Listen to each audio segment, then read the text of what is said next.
தம்பதிகளுடைய உறவுகளிலே உரையாடல் மிக மிக அவசியமானதாக இருக்கிறது.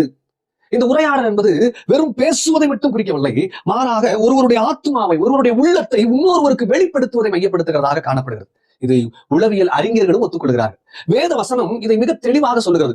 யாக்கோபுடைய நிருபம் 1வது அதிகாரம் 19வது வசனத்துல, ஆகையால் என் பிரியமான சகோதரே, யாவரும் கேட்கிறதுக்கு தீவிரமாயும் பேசுகிறதற்கு பொறுமையாயும் கோபிக்கிறதுக்கு தாமதமாயும் இருக்க கடவீர்கள். இந்த வசனத்துல கேட்பதை குறித்தும் பேசுவதை குறித்தும் வலியுறுத்துகிறது. இதனுடைய இந்த அடிப்படை கான்டெக்ஸ்ட் என்பது உபத்திரவத்திலே நம்முடைய மனநலை எப்படி பிரதிபலிக்க வேண்டும் என்பது. ஆனாலும் கூட ஒரு உறவுகளிலே கேட்பதும் பேசுவதும் எவ்வளவு அவசியம் என்பதை இதிலிருந்து நாம் புரிந்து கொள்ள முடிகிறது.